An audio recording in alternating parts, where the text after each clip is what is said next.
Bom dia! Hoje é dia 26 de julho e vamos para o nosso devocional da manhã, em que eu leio Manhã e Noite de Charles Spurgeon. Mas antes, vamos começar com a nossa oração.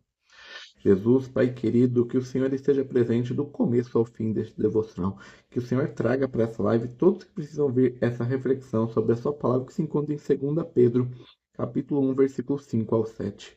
Espírito Santo, se for necessário que o Senhor coloque em minha boca qualquer palavra para esse devocional. Agradeço por estar conosco nessa manhã. Amém, amém, amém. Então vamos lá para o devocional da manhã, começando lendo a introdução da Bíblia Spurgeon, da segunda carta de Pedro, circunstância da escrita. O autor de 2 Pedro identifica a si mesmo como sendo o apóstolo Pedro.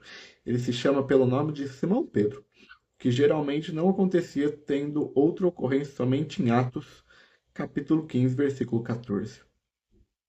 A grafia do nome é semítica, o que dá um senso de autenticidade para a carta de Pedro. Além disso, era natural de Pedro, sendo semita, usasse a forma original de seu nome. Pedro se descreveu como servo e apóstolo de Jesus Cristo.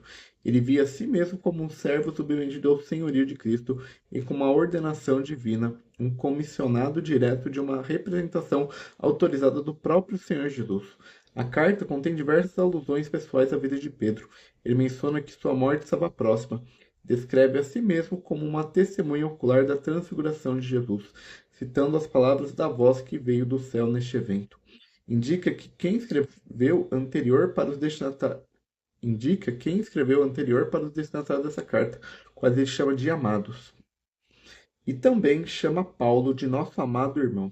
Isso sugere que o autor da carta era próximo de Paulo e de forma que o conjunto de tais evidências aponta que Pedro foi o autor dessa carta.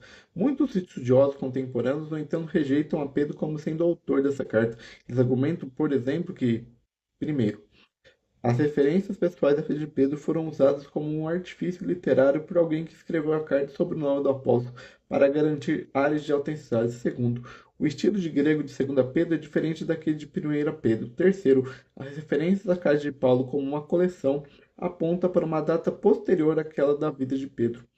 E quatro, 2 Pedro dependia da carta de Judas. Se isso fosse verdade, a autoria de Pedro seria problemática. Em resposta a essas objeções, deve-se considerar que, primeiro, a primeira igreja rejeitava completamente a prática de escrever sobre um pseudônimo apostólico, considerando isso objetivamente como sendo falsificação. Segundo, Pedro pode ter recebido ajuda durante a composição de 1 Pedro e não ter recebido ajuda em 2 Pedro, o que levaria a diferença no estilo do grego. Terceiro, em vez de se referir a toda a coleção de cartas de Paulo, Pedro pode ter se referido somente àquelas que já eram conhecidas no tempo de sua escrita.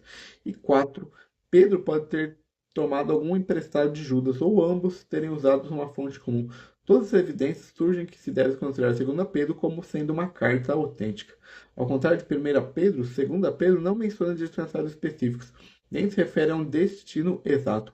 O apóstolo se refere a essa epístola como sendo a segunda carta que escrevia para seus leitores.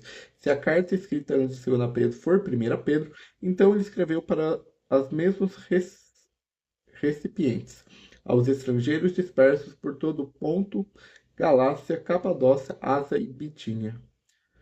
Porém, se a carta anterior for referência a alguma outra epístola que agora é desconhecida, não podemos determinar com certeza para quem ou onde essa 2 Pedro foi escrita. Pedro provavelmente escreveu 2 Pedro de Roma, onde a tradição da igreja o coloca o apóstolo em seus últimos dias de vida. Como ele menciona que sua morte está próxima, parece que essa carta foi escrita logo antes de sua morte. A tradição posiciona a data do martírio de Pedro em aproximadamente 67 d.C., durante o reinado de Nero, que governou entre 54 e 68 d.C. Pedro escreveu essa carta logo antes de morrer e, embora não seja mencionado, provavelmente o fez na prisão. Ele escreveu para amigos cristãos que estavam sendo confrontados com a ameaça de falsos mestres, estavam negando a obra salvífica de Cristo e sua segunda vinda.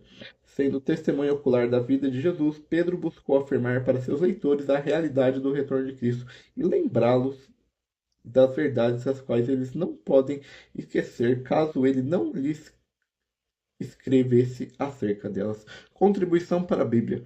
Pedro construiu fortes conexões, o Antigo Testamento desafiou sua audiência a viver vidas autenticamente cristãs. Pedro estava com Jesus quando Jesus falou pela primeira vez acerca de seu retorno, e ele deu ênfase na certeza da segunda vinda. Essa é a palavra de Deus que está no primeiro plano dessa curta epístola. Pedro faz isso no capítulo 1 ao enfatizar o conhecimento e suas origens divinas. No capítulo 2 ele o faz ao mostrar sua historicidade. E no capítulo 3 ele indica que a carta de Paulo são iguais como as outras escrituras. Pedro insistiu na importância das escrituras para a direção e preservação da nossa fé. Estrutura. Segundo a Pedro, é uma carta geral com as características típicas de saudação, corpo principal e despedida. O que está faltando é uma expressão de ação de graças. Seu estilo é o de uma carta pastoral, motivada pelas necessidades signatárias em vez de ser algum tipo de tratado formal. Spurgeon sobre 2 Pedro. Cristo está voltando, o rei está a caminho e está quase aqui. Ele está às portas. O dissolver de tudo que está em nosso redor surge dos nossos olhos para as coisas eternas. A razão para a santidade se torna mais forte e os pensamentos não é meramente do que eu vou morrer, mas sim de todas as coisas ao meu redor se dissolverão. Isso faz com que contemplamos as coisas eternas com um olhar mais fixo e uma decisão mais firme de viver para Deus. E essa é a introdução da Bíblia Spurgeon para a segunda carta de Pedro. Agora vamos ler o devocional da manhã. Reunindo toda a vossa diligência, associai com a vossa fé a virtude com a virtude e o conhecimento. 2 Pedro, capítulo 1, versículos 5 e 7. Se você deseja desfrutar da graça eminente que há na certeza completa da fé, sob a influência e auxílio do bendito Espírito, faça o que as Escrituras dizem. Reúna toda a vossa diligência. Tenha cuidado para que sua fé seja do tipo certo, que não seja uma mera crença em doutrinas, mas uma fé simples, dependente de Cristo e somente dele. Dê atenção diligente à sua virtude. Suplique a Deus que lhe dê o rosto de um leão, que você possa com consciência de direito ir adiante com ousadia. Estude bem as Escrituras, adquira conhecimento, pois um conhecimento da doutrina tenderá a confirmar a fé. Tente entender a palavra de Deus, permita que ela habita ricamente em seu coração. Quando tiver feito isso, acrescentando ao conhecimento o domínio próprio, dê atenção ao seu corpo, tenha domínio próprio no exterior. Dê atenção à sua alma, tenha domínio próprio no interior. Tenha domínio próprio nos lábios, no coração e no pensamento. Acrescente a isso, pelo Espírito Santo de Deus, a perseverança.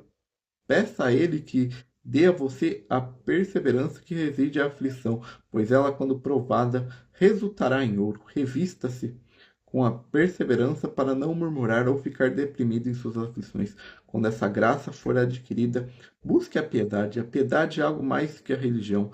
Faça de glória de Deus seu propósito de vida. Viva segundo o ponto de vista dele. Habite próximo a ele. Busque comunhão com ele e você terá piedade. A isso associe a fraternidade. Tenha amor por todos os santos e acrescente isso o amor, que abra seus braços para todos os homens e ame suas almas. Quando você estiver adornado com essas joias e na mesma porção em que praticar essas virtudes celestiais, você passará a conhecer com indícios mais claros seu chamado e eleição. Reúna todas as vossas diligências, para que tenha convicção, pois a mormidão e a dúvida muito naturalmente andam de mãos dadas. E esse é o devocional da manhã. Mais tarde, entre 8 e 9 horas, aqui mesmo no Instagram, nós temos o devocional da noite. Então, que Deus te abençoe nesse domingo, nesse início de semana. Amém, amém, amém.